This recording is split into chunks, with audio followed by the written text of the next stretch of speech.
cover, kalau halaman judul hanya judul aja isinya. Kalau halaman pengesahan itu adalah institusi yang mengesahkan. Nanti berikut penjelasannya ada ya. Itu bagian pembuka itu ada abstrak, ada kata pengantar, ada daftar isi, ada ringkasan isi. Ini bagian awalnya sampai bagian pembukanya baru daftar isi, ringkasan isi ya. Itu bentuk ringkas dari isinya. Berikutnya saudara, karena penjelasannya ada sudah ini. Nah, ada pendahuluan. Isinya itu pendahuluan itu ada latar belakang, kemudian rumusan masalah, kemudian pembahasan masalah, pembatasan masalah, lalu metode penelitian, tujuan penelitian, kemudian pembahasan penelitian itu pembahasan, pada pembahasan ada pembahasan teori, kerangka keilmuan, kemudian pengajian hipotesis. Nah, ini pada landasan teori sini, ya. Kemudian ada metodologi penelitian, waktu dan tempat penelitian, ada metode dan rancangan penelitian, ada populasi dan sampel, ada instrumen penelitian, ada pengumpulan data dan analisis data. Ini bagian metodologi penelitian. Kemudian bagian hasil penelitian, ada jabaran variabel penelitian, hasil penelitian, pengajuan hipotesis, diskusi penelitian. Kemudian ada simpulan dan syarat. Nah, ini bagian-bagian dari sebuah penelitian. Kita cek ya. Ada bagian penunjang. Bagian penunjang itu ada daftar pustaka, kemudian lampiran-lampiran antara lain instrumen penelitian, kemudian daftar tabel. Berikutnya, sampul. Sampul itu, ya tadinya sudah ya, sama dengan cover. Kemudian halaman judul, apa saja isinya? Judul karya ilmiah harus singkat, jadi isinya judul. Tepat dan tidak multitafsir. Jadi selalu cara menulis judul itu, ya judul karya ilmiah itu ya singkat, tepat, padat, tidak multitafsir. Artinya tidak menimbulkan penafsiran ganda. Tidak banyak penafsiran. Dan sesuai dengan masalah yang ditulis, judul sebaiknya tidak lebih dari 12 kata. Dikit dengan huruf kapital, tidak termasuk kata sambung dan kata depan, dengan mengandung beberapa kata kunci untuk memudahkan penelusuran daftar pustaka. Kemudian halaman pengesahan. Berisikan judul karya tulis yang disusun oleh nama, kemudian tanda tangan kepala lembaga. Ini formatnya ada di jurusan saudaranya ada ya, karena setiap jurusan beda-beda formatnya. Kemudian abstrak. Abstrak mempekatkan hasil penelitian dalam bentuk singkat dan jelas tentang pernyataan apa yang disimpulkan. Jadi saudara buat kesimpulan dulu makalahnya itu, atau karyanya itu sudah sampai kesimpulan, baru buat abstrak. Ya. Kemudian pembaca dapat memahami intisari dari hasil bacaan dengan baca bagian ini. Isinya meliputi latar belakang, masalah, metode, hasil dan simpulan dalam bentuk singkat dan jelas. Nanti saya isikan abstrak ya, contohnya di grup WA ini. Jumlah kata dalam abstrak umumnya 100 sampai 250 kata, tergantung keseratan jurnal yang dituju. Dalam penyusunan abstrak, tempatkan diri Anda sebagai pembaca. Mereka ingin mengetahui secara cepat dan sebesar pekerjaan Anda. Jika sudah membaca bagian ini, pembaca ingin mengetahui perincian lain. Mereka akan membaca karya Anda selengkap. Jadi, abstrak itu biasanya disajikan untuk dua bahasa ya. Kita lihat penyajian abstrak selalu bersifat informatif dan faktual. Abstrak ditempatkan pada awal artikel ilmiah. Penulisan abstrak yang baik perlu dipertimbangkan, mengingat bagian ini merupakan bagian artikel yang dibaca sebagai judul. Sangatlah beralasan dibaca atau tidaknya suatu artikel ilmiah tergantung pada kesan dan penulisan pembacaan bahasa abstraknya. Abstrak harus bersifat informatif dan deskriptif. Artinya setiap informasi yang terkandung pada abstrak tersebut harus berdasarkan fakta. Abstrak merupakan ringkasan keseluruhan kajian yang latar belakang, metode, hasil, dan simpulan dalam bentuk singkat dan jelas. Dan lihat nih, model abstrak ya. Itu kerangka abstrak. Sekarang ini saya masukkan contoh abstraknya. Di grup WA saya masukkan. Nah, saya masukkan contoh abstrak di grup WA. Coba saudara lihat isinya ya. Isinya meliputi pendahuluan, itu kadang-kadang. Apa yang dilakukan? Wajib hadir. Ya, apa yang dihasilkan? Wajib hadir. Apa manfaat dan signifikansinya? Itu boleh hadir, boleh tidak. Kita lihat abstrak yang saya masukkan ke WA. Judulnya pengaruh internet dalam pengembangan bahasa dan budaya di kalangan remaja Kota Padang. Penulisnya saya dan Ibu Nafira ini. Kebetulan di penelitian kedua. Saya ketuanya. Kemudian kita lihat penggunaan internet di kalangan remaja berpengaruh pada bahasa dan budayanya. Dia menggunakan internet sebagai ranah kehidupan. Ya, dia menggunakan internet untuk berbagai ranah kehidupan. Ini pengantar. Jadi pengguna internet itu berpengaruh pada bahasa dan budayanya. Ya kan?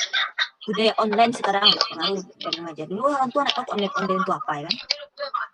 Nah kita remaja udah tahu nih. Kemudian pengguna internet berpengaruh ke berbagai ranah. pembelajaran, pendidikan, kebudayaan, pertanian, ya teknologi, perdagangan. Metode-metode yang digunakan, saya lihat. Jadi diantarkan dulu dengan kalimat mata, 2 kalimat cuma. Metode yang digunakan adalah metode simak. Pengambilan data dilakukan penyimpanan data di luar dituturkan oleh remaja sesuai yang ditampilkan internet. Hasilnya, ini hasilnya nih, sampai ke bawah. Banyaknya kosakata di bidang komputer masuk dalam bahasa Indonesia, bidang internet juga seperti itu dan sebagainya. Nah, ini kata-katanya masuk ke sana semuanya. Kemudian keywordnya ya, kata kunci. Dan dibuatnya pengaruh internet, pengembangan bahasa, budaya, remaja, kota Padang. Nah, abstrak itu dibuat dalam 2 bahasa. Berikut bahasa Inggrisnya. Ini terjemahannya itu dibuat dalam bahasa Inggrisnya. Oke, contoh abstrak. Baik, berikutnya. Berikutnya, saudara. Ya, kata pengantar. Saudara. Pada kata pengantar berisi ucapan syukur, judul, tujuan, ucapan terima kasih, harapan, kritik, saran, serta tempat, tanggal, tahun dibuatnya pada tulis itu. Daftar isi. Daftar isi menggambarkan bagian secara menyeluruh mulai dari cover sampai terakhir. Ringkasan isinya merupakan bentuk ringkas dari sebuah penelitian. Berikutnya, ini bagian pendahuluan ya. Bagian pendahuluan merupakan argumentasi, bagian pendahuluan merupakan latar belakang sana, merupakan argumentasi yang menunjukkan permasalahan serta situasi melatar belakangi penulisan. Penyajian latar belakang dilakukan dengan cara mengkonfrontasi antara teori dan konsep dengan hasil diperoleh. Pendahuluan mengandung alasan melakukan penelitian, hipotesis, dan tujuan penelitian. Pendahuluan mengandung perumusan masalah, itu mengandung state of art penelitian. Pendahuluan mengandung pemikiran penulisan atas permasalahan, jadi pemikiran penulis juga. Bagian rumusan masalah merupakan bagian yang menjelaskan permasalahan yang dikaji atau diteliti. Rumusan ini biasanya disajikan dalam bentuk tanya. Pertanyaannya dalam rumusan masalah harus dapat diukur oleh aktivitas kajian yang dilakukan. Jadi rumusan masalahnya tidak boleh menyimpang daripada kajian yang dilakukan. Berikutnya, ini contoh pendahuluan. Mengapa penelitian itu dilakukan? Atau apa kemenarikannya? Siapa, sampai di mana pemahaman Anda saat ini? Apa masalahnya masih ada? Apa hipotesis Anda? Apa yang akan dilakukan? Ini agenda ke depan. Jadi, ini isi dari pendahuluan. Mengapa melakukan penelitian? Sampai di mana pemahaman saya ini? Apa masalahnya? Apa hipotesisnya? Dan apa yang akan dilakukan? Baik, saudara. Berarti kajian hipotesis ada pada metodologi ya. Metodologi penelitian itu ada memang hipotesis. Rumusan masalah. Rumusan masalah merupakan bagian yang menjelaskan permasalahan yang akan dikaji. Rumusan ini biasanya disajikan dalam bentuk kalimat pertanyaan. Pertanyaan dalam rumusan masalah harus dapat diukur oleh aktivitas kajian atau penelitian yang dilakukan. Kalimat dalam rumusan masalah adalah kalimat tanya. Jadi karena nanti pertanyaan itu akan menjawab pada isi, itu kalimat tanya itu. Itu saudara pembahasan atau batasan masalah. Kemudian tujuan penelitian. Harus dikaitkan dengan masalah atau aktivitas yang akan ditulis. Merujuk pada hasil yang akan dicapai serta mengungkapkan secara spesifik manfaat yang diperoleh. Tujuan diarahkan pada pemecahan masalah yang menjadi permasalahan. Metode penelitian. Jenis penelitian kita itu eksperimen dan non-eksperimen. Berikutnya, pembahasan. Pembahasan teori. Landasan teori merupakan deskripsi tentang teori-teori yang digunakan. Ya, teori juga ada tadi pembahasannya. Teori udah ada ibu buatkan ya, ada tentang teori tadi ya. Jadi teori itu nanti deskripsinya kita buatkan dalam penelitian ini, apa itu teori, belakang sudah baca nanti materi tentang teori, konsepnya tentang sesuatu yang berkaitan dengan aktivitas ini. Kemudian kerangka pemikiran dan argumentasi keilmuan, kemudian pengambil hipotesis. Nah, hipotesis juga ada pada bagian metodologi ini, ya. Hipotesis itu dalam penulisan ini tergantung pada pendekatan yang digunakan. Hipotesis jenis nyatakan secara singkat, lugas, dan padat. Ternyata mendorong pembuktian pengolahan data. Contohnya hipotesis ini, merokok dapat menyebabkan kanker paru-paru. Hipotesis pernyataan singkat yang mengandung tentang sebuah permasalahan penelitian. Ya, pradugaannya merokok itu karena paru-paru itu sakit karena rokok. Pembuktian hipotesis ini menjadi dasar bagi pembahasan yang mengandung apakah antara variabel penelitian atau kajian indikator dari variabel tersebut. Baik, kemudian metodologi penelitian. Waktu dan tempat penelitian, metode dan rancangan penelitian, kemudian populasi dan sampel, lalu instrumen penelitian dan pengumpulan data. Ini dilakukan nanti, ya, waktunya kapan, metodenya. Kemudian kesahihan hasil analisis diperoleh dalam penelitian ditentukan oleh materi dan pendekatan atau metodologi yang digunakan. Jelaskan secara rinci materi atau metode yang digunakan. Kemudian jelaskan secara rinci cara frekuensi pengambilan sampel. variabel dengan cara pengukurannya, prosedur analisis kimia untuk sampel, prosedur analisis statistik yang digunakan. Berikutnya,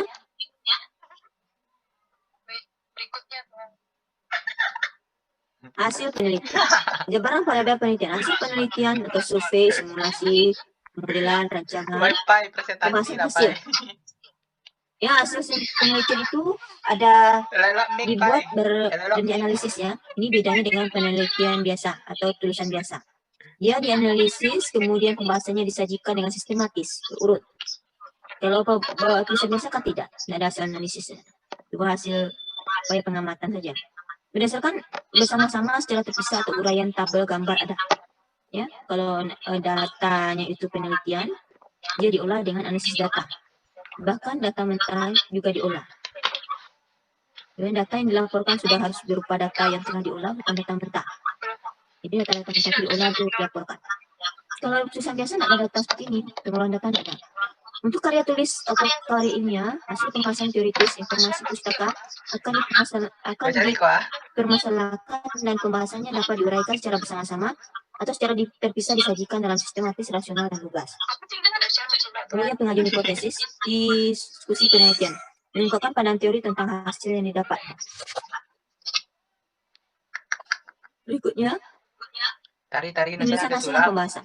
Dalam penyajian hasil, ungkapkan hasil secara jelas dan logis, yang sederhana. Untuk penyajian data sederhana, gunakan tabel. Untuk data yang banyak, gunakan grafik dan gambar. Dengan menyajikan gambar yang dibangun dari data yang disajikan dalam tabel. Mulailah menulis hasil dengan cara yang sistematis. Cara penulisannya harus bersistem, mulai dari penyajian hasil utama, kemudian ikuti kata pengikut dan sebaliknya. Berikutnya, pembahasan ditulis dengan bahasa yang jelas dengan menggunakan kalimat yang terlalu panjang. Tulislah pembahasan sedemikian rupa sehingga jelas terlihat perbedaan antara hasil kajian yang sedang dilaporkan dengan hasil kajian sebelumnya. Pembahasan selalu diarahkan pada hipotesis, menerima atau menolak hipotesis. Maka demikian, pengutipan dalam pembahasan jangan terlalu panjang dan lebih baik ditulis dengan bahasa sendiri. Kelompokkan beberapa penelitian sejenis dan bisa dikutip secara berkelompok hingga naskah akan menjadi ribuan yang enak dibaca. Jadi nanti pengutipan jangan terlalu panjang, saudara.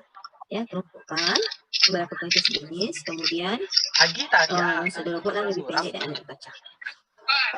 Ini kriteria pengutipannya. Berikutnya, penutup. Untuk bab penutup ada simpulan dan saran. Simpulan merupakan hasil generalisasi atau berkaitan dengan masalah. Jadi permasalahan tadi kan sudah ada pembahasan tua, itu yang disimpulkan. Yang memuat ringkasan hasil jawaban atas tujuan, serta konsisten dengan masalah yang tuju. Pada bagian simpulan diungkapkan makna yang merupakan deskripsi jawaban rumusan masalah. Simpulan tidak hanya mengungkapkan fakta, tapi harus menjawab hipotesis. Yang disebutkan pada bab pendahuluan serta menjelaskan pencapaian tujuan penelitian yang dilakukan. Simpulan ditulis secara singkat dan ringkas, ya secara ringkas dan padat. Penulisan simpulan dan implikasinya. Kita lihat berikutnya, saudara. Penulisan hasil. Ini sampai simpulan tadi? Udah habis? Berikutnya. Ke bawah lagi. Semangat, Pai. Sudah. Bagian terakhir lah. Ibu cari Pai. Berikutnya, saudara. Penulisan simpulan dan implikasi.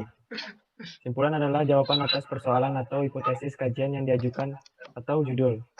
1. Hindari spekulasi dalam pengambilan simpulan. Simpulan harus didasari fakta yang ditemukan dalam penelitian. 3. Implikasi. Penelitian perlu ditemukan untuk memperjelas manfaat yang dihasilkan oleh penelitian. 4. Kalau ada saran untuk penelitian lebih lanjut, bisa ditambahkan. Selanjutnya. Saran merupakan rekomendasi dari hasil penelitian atau kajian dan harus berdasarkan simpulan, sehingga bukan merupakan pikiran atau pendapat penulis. Saran merupakan tindak lanjut dari penyelesaian suatu permasalahan yang dikaji berdasarkan hasil penelitian atau kajian. Kemudian, saran dapat mengemukakan kelemahan atau kekurangan pelaksanaan penelitian atau pengajian, survei, evaluasi, telahan, serta hal-hal yang perlu disempurnakan pada tahap berikutnya. Bagian penunjang, daftar pusaka. Daftar pustaka berupa daftar dari semua artikel jurnal pustaka lain yang diacu secara langsung di dalam karya tulis ilmiah. Teknik penulisan dan pengacuan dijelaskan secara terperinci pada daftar pustaka. Pencantuman pustaka selain merupakan satu bentuk penghargaan dan pengakuan atas karya atau pendapat orang lain, juga sebagai sopan santun profesional. Pencantuman pendapat orang lain tanpa merujuk ke sumbernya akan mengesankan plagiarisme. Komunikasi pribadi tidak termasuk dalam pustaka, mudah diperoleh bila diperlukan. Nyatakan hal ini dalam teks atau catatan kaki. Lampiran-lampiran antara lain instrumen penelitian, daftar tabel. Pemilihan jurnal. 1. Pemilihan jurnal. Pilih jurnal yang disegani atau respectable dalam bidang ilmu Anda. 2. Jurnal yang terindeks dalam Thomson Reuters Sholat lah. Web of Science atau DHISI Web of Science. 3. Jurnal terindeks Scopus. 4. Jurnal luar negeri. 5. Jurnal nasional terkreditasi.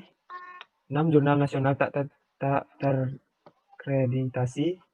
7. Jurnal lokal.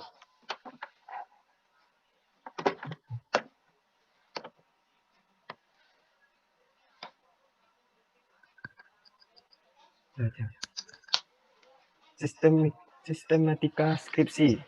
Bab 1 pendahuluan.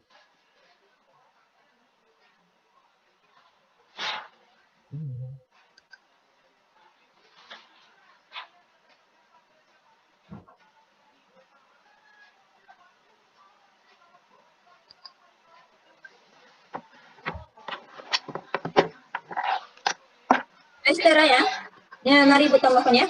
Ini skripsi ini sistematikanya salah satu contoh tugas akhir saudara.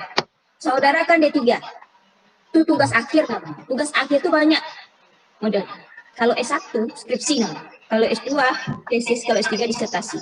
Jadi kalau S1 kenapa dia punya tugas akhir? Ya sepertinya tugas akhir itu banyak, ya. Nah kemudian pada umumnya, secara umum isinya itu hampir sama. Kita lihat isi. Untuk skripsi, isinya pertama itu latar belakang. Seperti tadi apa latar belakang? Yang mendasari kenapa sedang mengambil itu. Kemudian permasalahan. Ya, identifikasi masalah. Batasan masalah. Tadi kan tidak ada batasan masalah. Rumusan masalah. Kemudian pertanyaan penelitian. Nah, pertanyaan penelitian ini sama dengan permasalahan. Manfaat penelitian pengguna. Kemudian kajian teori. Penelitian terdahulu, misalnya gini ya, sedang meneliti tentang elektronika sekarang, seperti komputer, ya. Nah, komputer dia kan memiliki banyak sejarah. Saudara kaji ini sejarah komputer itu. Kajian teori dari penelitian terdahulu tentang komputer. Kemudian sudah butuh rangkaian yang besar, lebih banyak. Model komputer sekarang yang model komputer dahulu, komputer sekarang sudah ada di layar HP, kalau gitu bisa di HP. Dan fleksibel. Sekarang sudah nyata. Nah itu kita sudah butuh rangkaian penelitian sekarang. Yang komputer dahulu beda. Ya, selanjutnya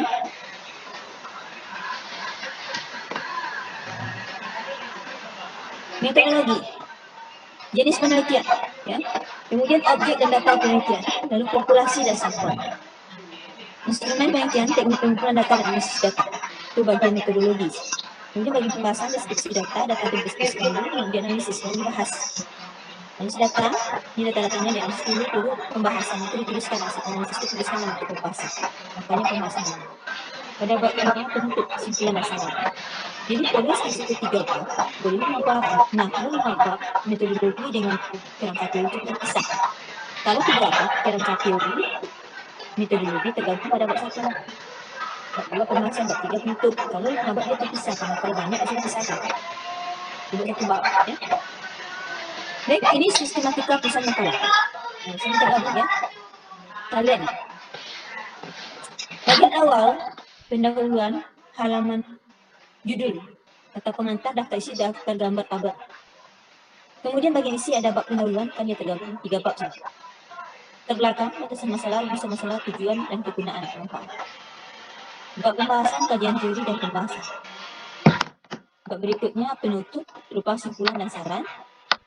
Lalu di bawahnya bagian penutup. Nah, ada daftar pustaka dan ada lagi lampiran kalau saya.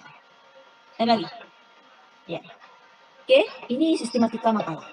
Bentuk ini dari sebuah penelitian ya, itu dalam bentuk panjangnya 10 sampai 5 halaman itu makalah. Kalau di bawah 10 halaman namanya artikel. Nah, kalau itu tulisan semuanya tulisan. Ya. Nanti kalau panjangnya lebih dari 25 halaman sampai 75 halaman itu namanya tugas akhir. Nah, tugas akhir D3 misalnya, tapi D3 panjang-panjang juga ya. Yang sampai 100 halaman dan 200 halaman. Apalagi teknik sipil itu besar-besar. Itu sipil. Terus sekarang ada pertanyaan enggak? Tolong segera baca kajian teori, ya. Karena di sini kalau lama untuk banyak makan biaya ya. Jadi saya masukkan PowerPoint itu banyak. Saudara bisa konsultasi dengan saya lewat WA. Kalau saya nak mengerti dengan PowerPoint itu silakan saya konsultasikan lewat WA. Saya buat chattingan di WA. Bu, screenshotkan materi ini gimana nih? Saya jelaskan. Itu ada pada teori baik, sudah bisa buat kali ini ya. Kemarin sudah ada kerangka kali ini ya kan? Kerangka karangan kan? Sekarang dikembangkan, karangan itu dikembangkan menjadi sistematika kali ini ya. Masukkan ke dalam sistematika makalah. Ya. Nah itu tugas saudara di rumah. Ada pertanyaan? Ada pertanyaan? Tidak. Kalau ada pertanyaan saya cukupkan sekian. Mohon maaf saya kurangan masa saya perhatian. Kita bisa konsultasi lebih banyak lewat saya.